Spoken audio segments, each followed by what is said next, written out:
Hello, everybody, and welcome to the July release talkback of the Radio No Show, The Last Mother in the House of Chavis. Tonight, we have the amazing cast, including Joe Hornbacher as Vernon Chavis and Angela Natalie as Paul Ann. Abigail Ismena could not join us tonight, but we have Robert Mackey, the playwright and narrator, and the director of the play, Jared D. Doran. Hi, everybody. How are you doing tonight? Doing all right. How are you? Great to be here. So, we're going to go through a handful of questions tonight. We're also going to hear some samples from the audio of the play, and it's just going to be a fun time all around. Before we get into all of that, Robert, could you give us an elevator pitch for the show and what really inspired it? Sure. So the elevator pitch for the show is that a father discovers that his estranged son is on a reality TV show for drag queens. I don't know. So for what inspired the show, there was one summer where I, terrible homosexual, only finally got into RuPaul's Drag Race after so many years of just avoiding it. And there was one season, I frankly forget which queen mentioned having a rough relationship with, I'm going to use her pronouns while in drag, had a rough relationship with her father, similar sort of abuse. And then when she made it to the finale, it was revealed to her that her father was watching that evening. And I thought, what an incredible journey for that man who must have had so much hate in his heart. What could have changed to bring him around to, after everything that we've heard, what he did to her throughout this,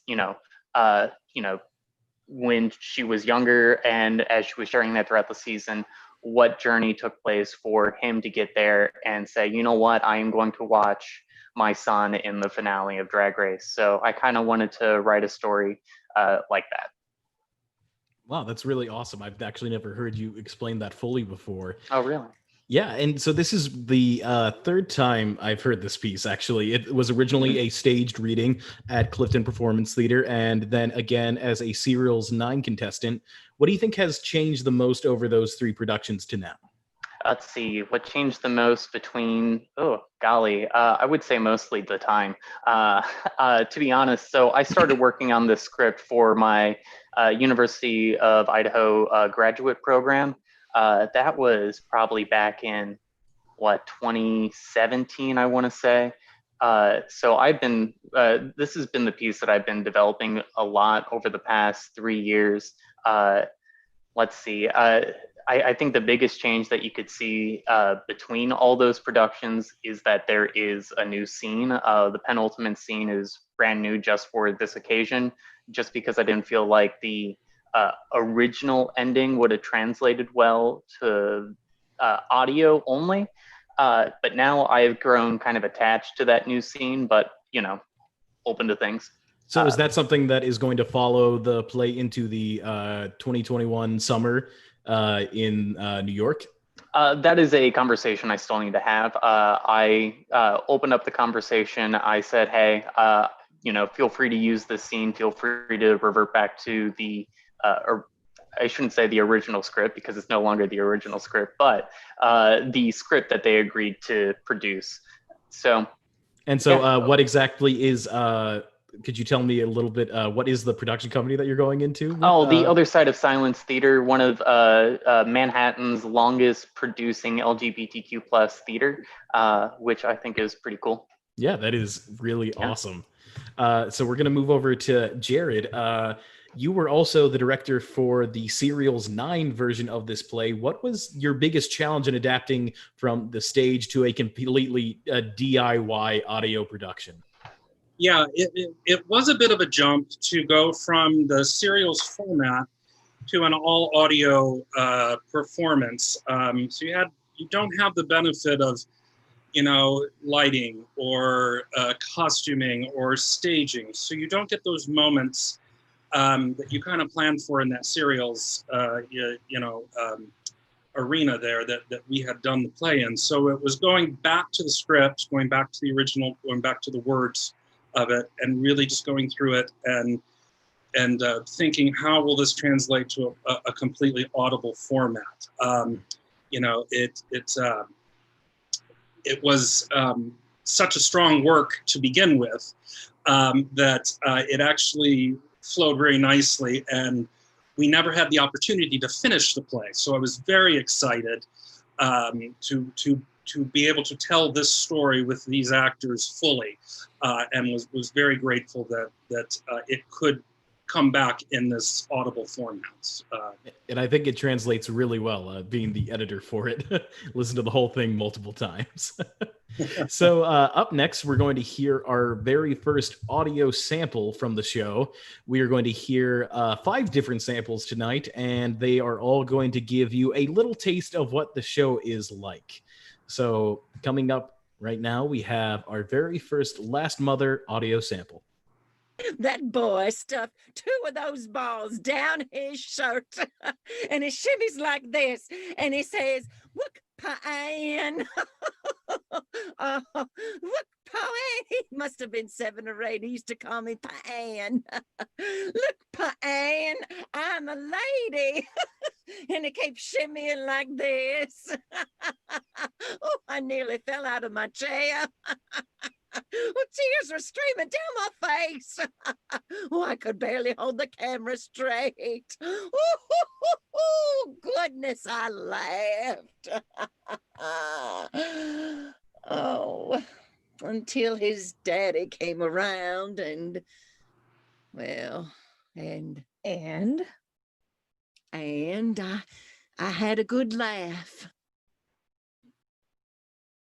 So that was from the second scene of the show, where we get to hear from Angela. Your character is Paul Ann, and it may not be the perfect setup for the show, but it's a great showing of how you bring these little bits of levity to the entire show throughout, and give a wonderfully genuine performance. And as everyone listening right now can hear, when you start talking, you don't really sound like Paul Ann, the person we just heard, at all. Not usually. Angela, you're not Southern? No, I'm no not. idea. Not at all. I have to go. Although I will say that my laugh is pretty spot on.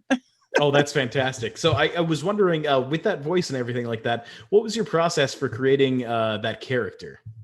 I have always enjoyed doing different dialects.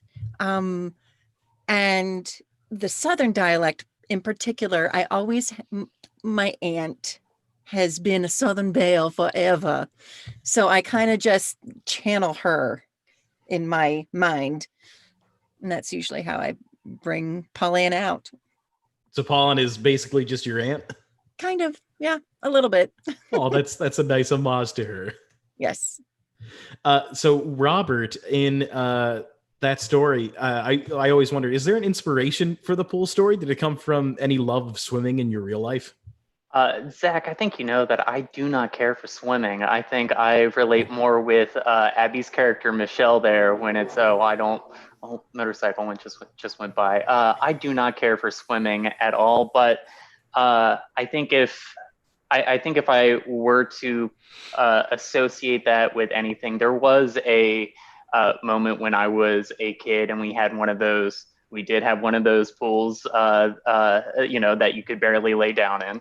From the Walmart down the road? Well, I wouldn't use Walmart, but yeah. I think we had more of a, Kroger? No, Biggs is what we had. Remke Biggs. Oh, classic. Let's talk about Remke Biggs. Move over.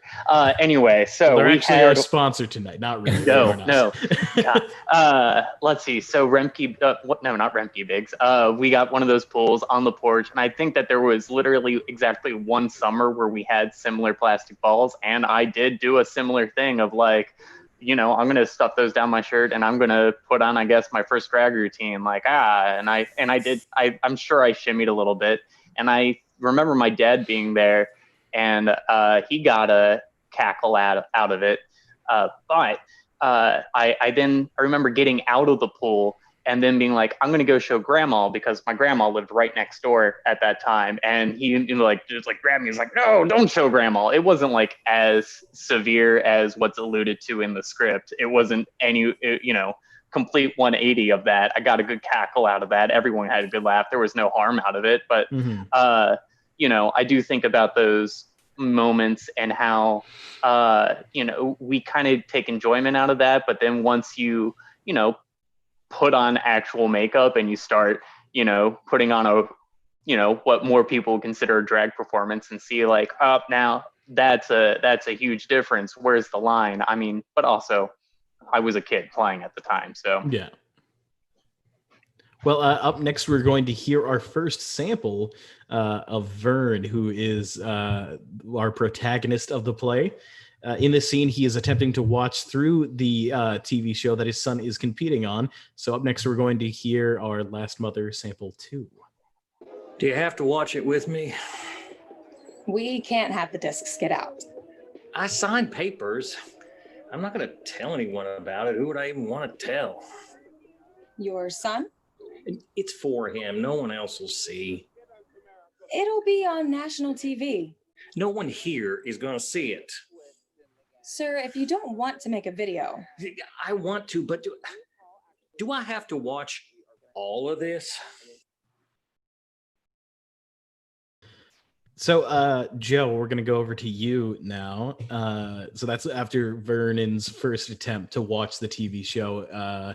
We get a little taste of what Vernon is like, and he's not a particularly nice person. What did it take to get into the headspace of a prejudiced man? Well, that's an interesting question, because as an actor, I don't try to categorize at the beginning. It's like, why does this person do what he does or has done what he has done? What is the actual motivation for what it is you're saying? And any actor worth their salt goes back to the text. And Robert provided such amazing text that I could pick out and say, okay, this is the reason why he is what he is. And, the three pillars I think that are churning in this unfortunate guy is the fact that he is dealing in this really sort of toxic cocktail. And, I think that's, you can access those kinds of feelings as an actor, because we all have had those feelings.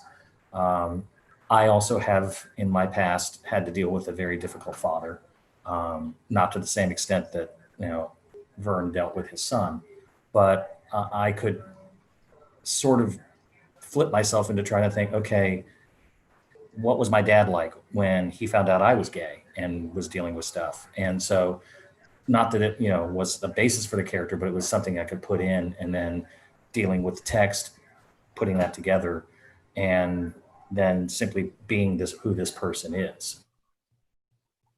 Is he prejudiced? Well, certainly. I mean, he's obviously not comfortable with the fact that his son's a drag queen, and he's obviously not comfortable with the whole idea of homosexuality. I mean, that's clear from Robert's text. But he's also a man who has lost his wife and lost his son, essentially. And so he's trying very hard to try to figure out how to get past that. And he, again, says that in the script. So, it's more like, what's the motivation for this guy? What is he really, why is he the way he is? And then as an actor, sort of slipping that on and then projecting that out. Awesome, Joe. That was a very in-depth answer. I thank you for letting us have a peek into your process there. In this next sample that we're going to hear is a little bit of a slice of life for Pauline and Vern. For a little bit of context, Pauline and Vern are related, and she is one of the only family members who really communicates with him. So up next, we're going to hear our Last Mother sample 3. I'm not supposed to talk about anything until it airs. So she's been by. And Please don't call him that. Vincent? Well, he hasn't been by since... Not Vincent. Well, who? The producer, Michelle, whoever. I don't know who you're talking about. Give me a break, Paul Ann. Vern. Even if I did know something, and I don't, I shouldn't be talking about it, and neither should you. They asked me to film a video for him. What'd you say? I can't talk about it. Do not do this to me, Vernon. How long have you known? 3 years. Ugh. Well, he waited a few years to tell me. How long have your sisters known? Mhm. What a lovely scene. So Joe and Angela, you two are actually friends in real life, not just in the play. Wow, In real amazing. life. Did that help create that familial bond for you two? And if so, how much? I don't know. I mean, the very first production when we did it for serials was the first time Joe and I ever really met and worked together. So I don't know. I just think we were kindred spirits from the Really? get-go. I think Even so, then, yeah. I thought y'all like knew each other before then. I think I'm not a person that arrives late to things, but I think I arrived late. I was late to that rehearsal, but like y'all just seem to have like chemistry almost immediately. Yeah, we did. We definitely hit it off. I adore Angela. Oh, I do. likewise, I think my love. She is an enormously talented actor. And then, of course, we got a chance subsequently to work together on another production. Yes. Actually chew as much scenery as we could. Oh, Joe, we lost you there for a second. What was it? I said we got to work together in a subsequent production, and we got to chew a lot of scenery together, which was awesome. What show was it? Meet me in St. Louis at the Cove Den. Oh, okay. Yeah, I remember that. I saw photos. Well, Oh, it's yes, really and that was the amazing. one I got to use another dialect there. She did. It's You also really Southern. are. You have so many that you just pull out of your back pocket. I think it's really amazing how theater brought you two together, because your chemistry is just amazing in this show. And we figured out that we have like 700 people in common, at least on the Facebook. I mean, it's Right. like I see her commenting on people's like, "How do you know that person?" It's like, well, she knows everybody. I mean, Well, that's just one of the wonderful things of theater. it is. So, Jared, the next question is for you. How different was your approach to directing virtually? What were the challenges, and how did you approach group scenes like this one? Well, we're all kind of dealing with this new reality of theater virtually here over the Zoom. It is a challenge because you don't have that organic room. You don't have the immediacy of your actors being together and being in the same room and having that energy. So there was a little bit of an adjustment, but I was confident with the three actors that I had. We had done a lot of room work for the serials presentation, and I was pretty confident that we had a good starting point. We had done a lot of discussion about the play during that, so it was almost almost kind of hearkening back to that process. The challenge is then fitting it, like we mentioned earlier, getting it into a completely audible, translating that, where, as you heard in the previous clip towards the end, Robert in his script writes these wonderful pauses and these little ellipse lines where the character just has ...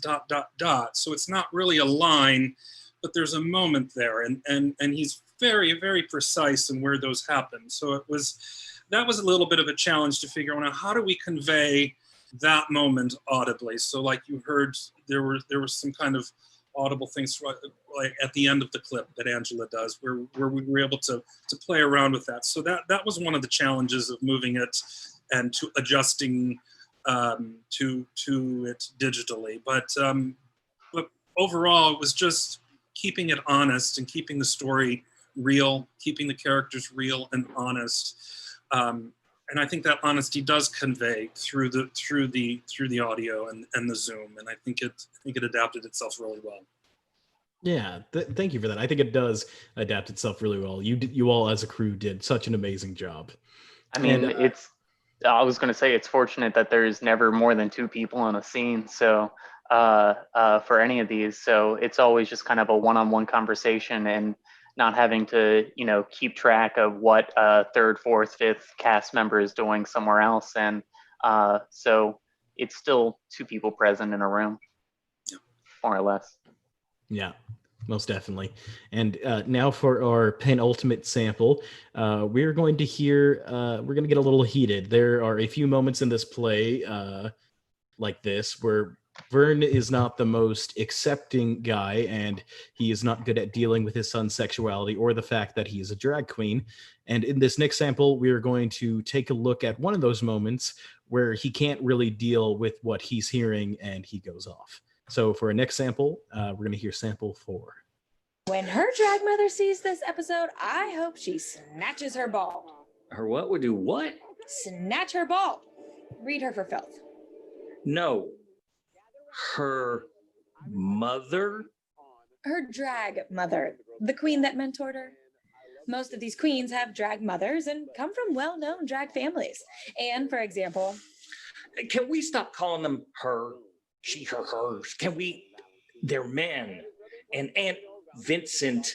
Vincent came from me and Shelley. We're his family, not a gaggle of queers playing dress up. I'm still not comfortable with this.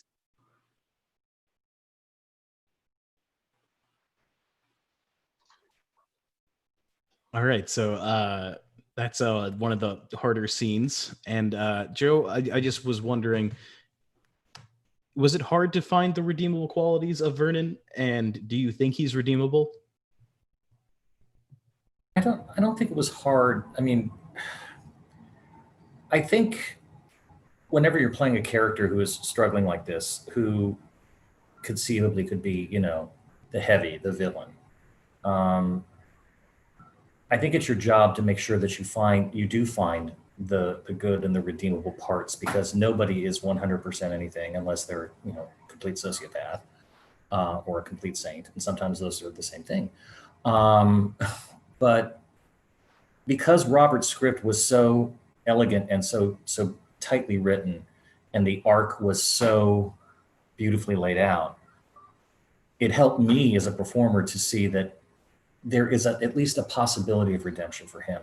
Robert does not give easy answers in this play, nor should he. I mean, whether or not Vern is ultimately redeemable, whether the relationship with his son is ultimately redeemed, we don't know.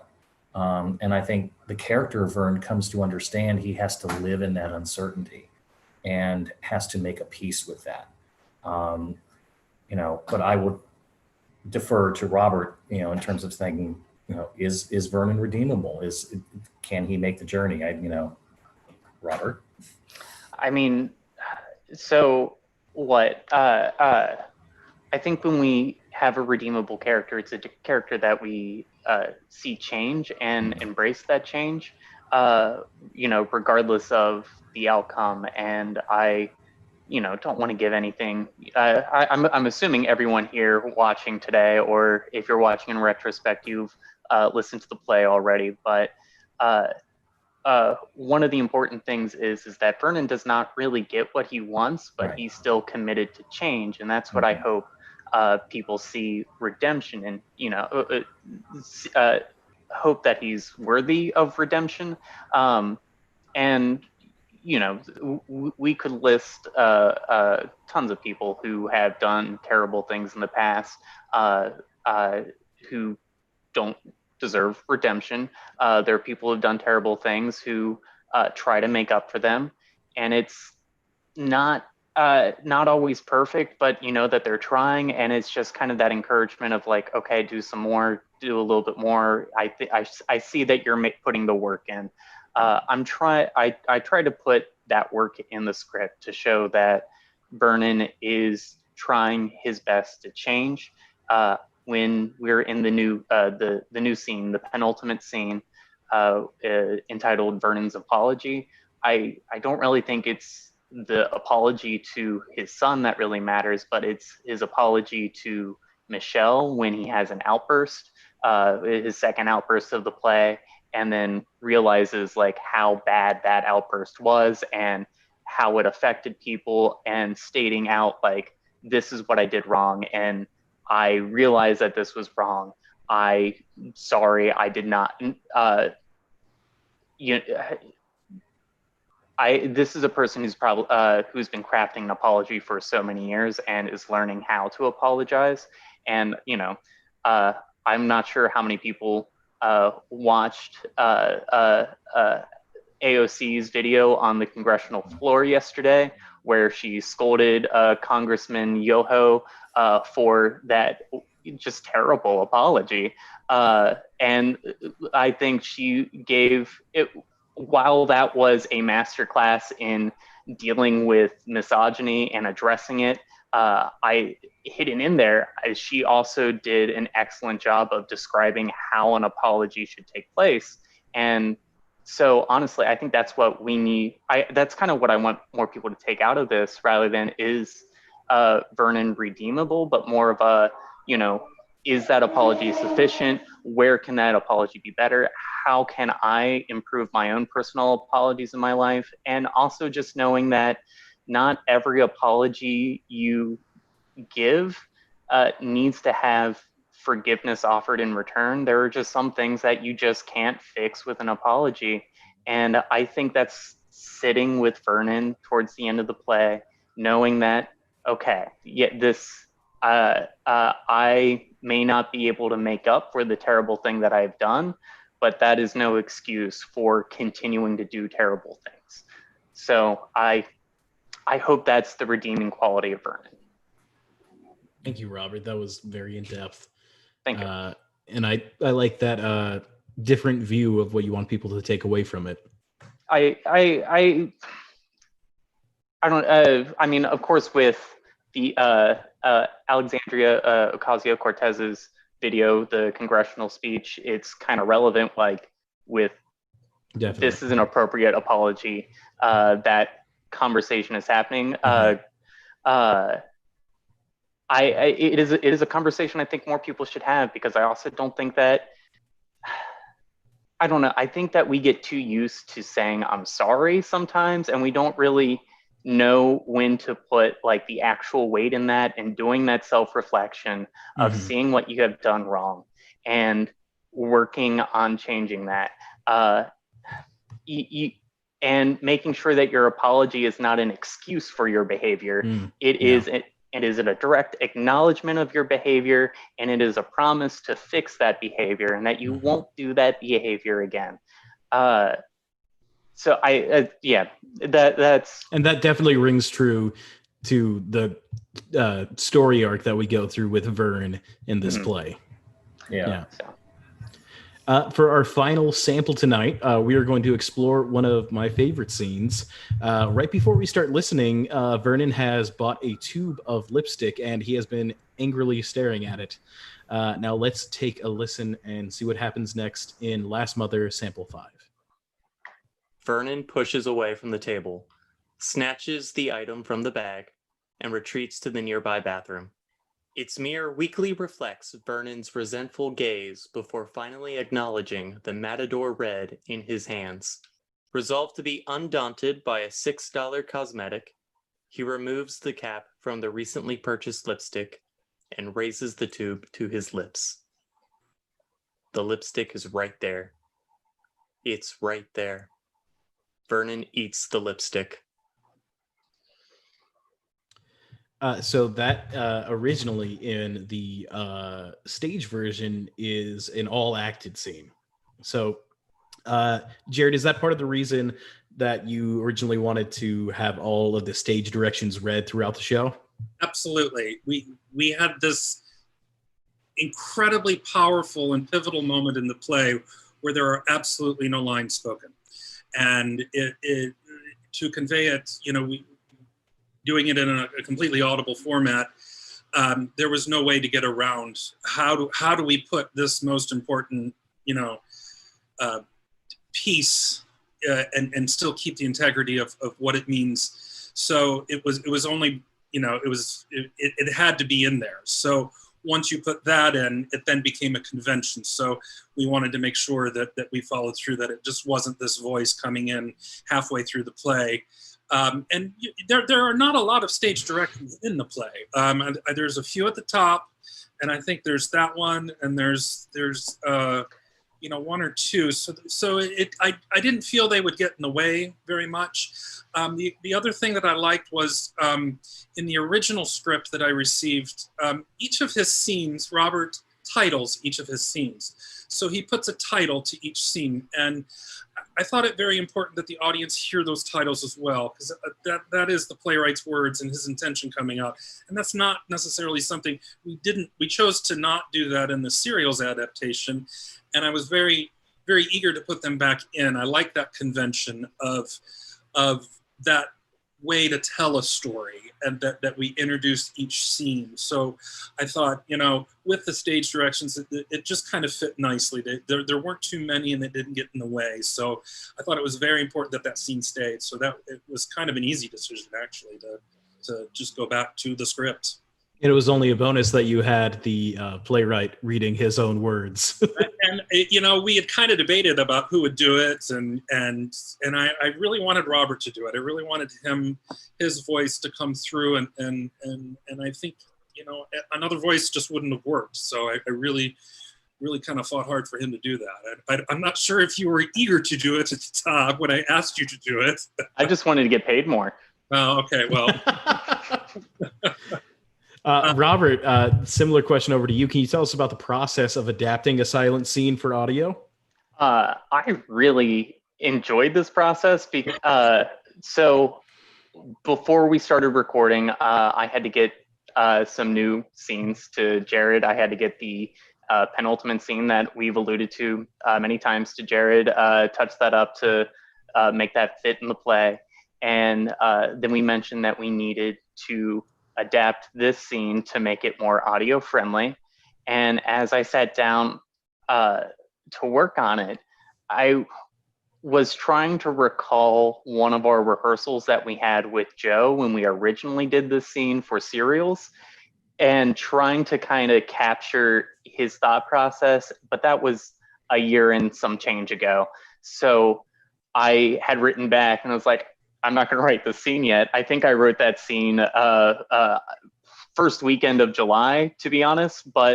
And we scheduled off a period of rehearsal so I could walk through this scene with Joe and kind of hear what I really wanted Joe's input on this, because I had to translate my text through how Joe would act it. And I feel, how Joe would act it, and then make it kind of cinematic in a sense. So our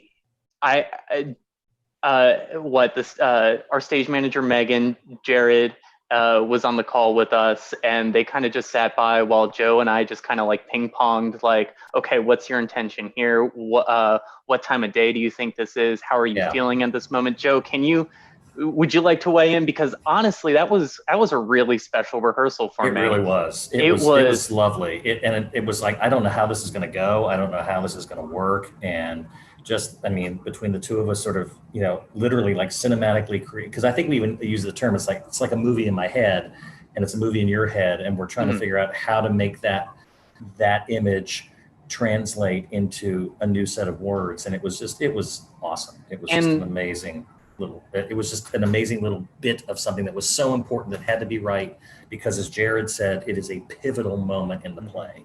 Well, I'm sorry. Yeah. Go ahead. There real quick. When we did it for serials, we kind of took it in a direction that, was kind of very difficult to then try to translate it to an audible. When we did it for serials, we had added a lot of music and a lot of light cues, and it became this kind of surrealist kind of moment. So I was very happy that Robert had the opportunity to then go back and step away from that concept and really just kind of explain it and kind of do it in his own words. And I think it came off very well. And I think one of the difficult things for me was trying to keep it short, because in the script, it is, barely a paragraph and a half of stage directions, 5-6 lines or so. So we still wanted to capture that sort of element of it. So I hope that this was short enough for everyone and nice, short and sweet for everyone. It could have been longer, believe me. Jared made sure it wasn't too long, but that was a goal, was to make sure it still kept the brevity that it was supposed to have. And also, one of my favorite things was I did use some of Joe's exact words. The last 3 lines of this, the lipstick is right there. It's right there. Vernon eats the lipstick, was essentially how Joe described it during all that. And I believe I told you, it's like, I'm going to keep that. I'm going to write that. So this was, it was a very intimate writing process.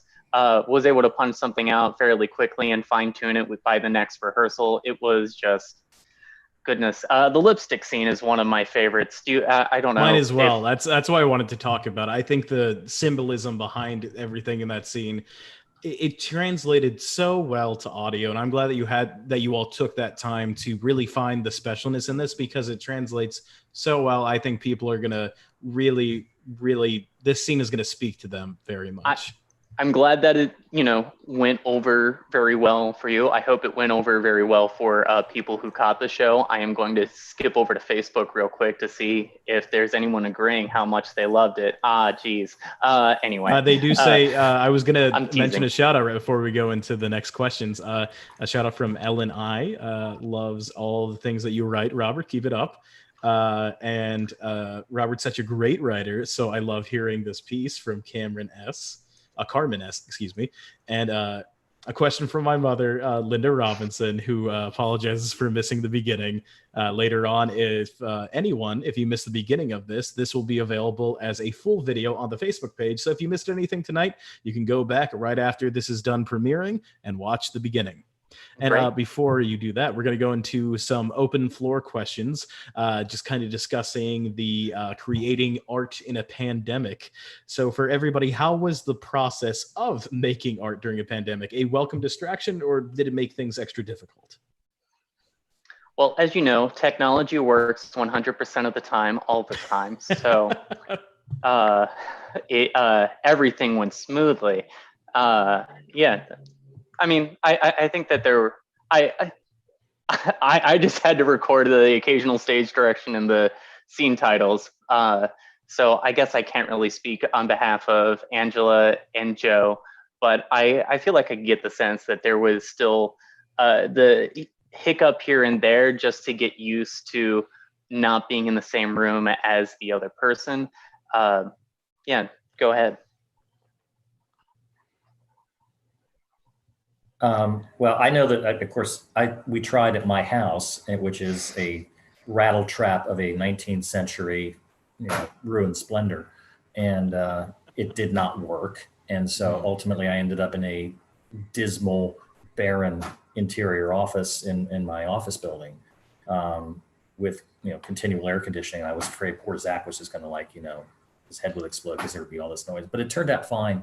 And I will tell you, to Robert's point, that's all thanks to Doug Borntrager with his sound design. There you go. But to Robert's point that, and to your point about actually creating art when you're actually not in the same room with a person, I've had some background in doing voiceover work years ago, and, being in a booth, and it's like you're basically acting to either a disembodied voice or something else.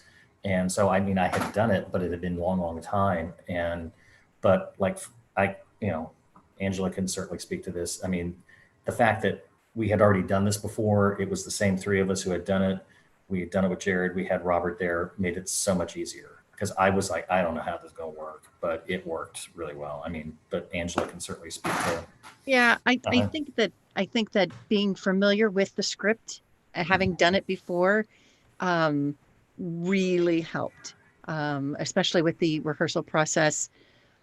Just getting back into it was like visiting old home. It was really great. For me, this opportunity gave me something to look forward to. It was really so it was really more nice. of a welcome distraction. A welcome distraction, yes. And it also it motivated me to go ahead and try. I've been for years saying I wanted to make my own sound booth, and I had the opportunity to do that. So we took a former closet and made my studio. So And that's where you are now? yes, I am. Is And it it's still lovely. sponsored by that cell phone company? It is still sponsored. T-Mobile. Ba-da-ba-da-bam.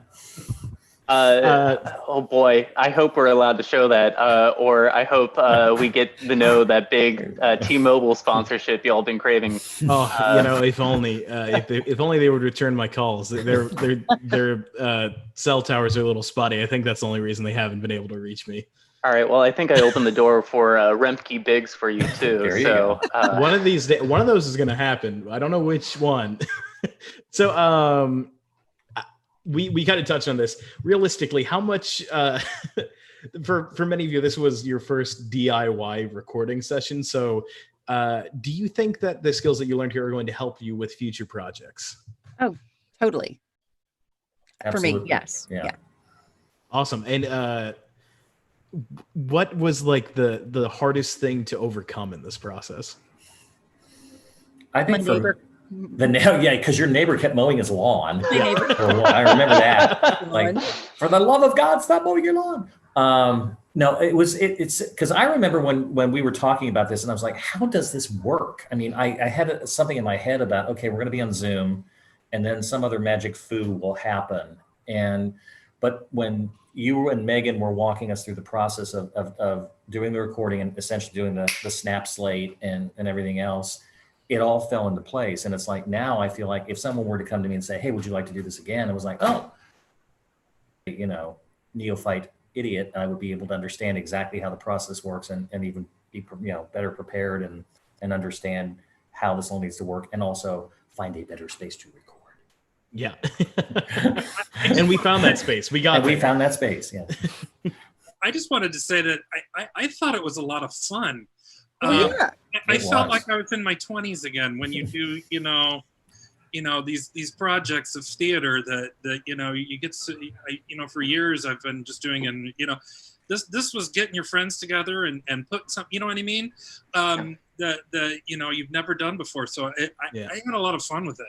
I just wanted to be able to tell the story again and enjoyed the time. And yeah, we had to cancel a couple recording sessions due to weather and mowing and noise, but it was a welcome. That's DIY theater. That's DIY goodness. The thing that the most, though, the thing that bummed me out the most was I am a very social person, and I just really enjoy being able to, after rehearsal, let's go grab a beer. Let's, have a drink of wine or something. I missed that. Yeah. So. Well, hopefully that will be back in the future and not too far away future. Yeah. And that brings us to our time for tonight. So before we go, I would like to thank all of you, Joe, Angela, Jared, and Robert, for joining us tonight. I would also like to thank Kayla Williams for our graphic design. She did all the posters, everything you saw on the marketing side of things. Doug Borntrager for sound design. Megan Winter, who stage managed the show, without we could not do this show. And Henry Bateman, our technical director, for running the technical sides of things tonight. And I would also like to thank the No staff, Liz Carmen, Tamara Winters, and our executive producer, art executive producing. Oh, I don't know why I wrote executive producer. Executive producing. I can't even remember it. Andrew Hungerford. I can't get it out right now. It's been a long day, folks.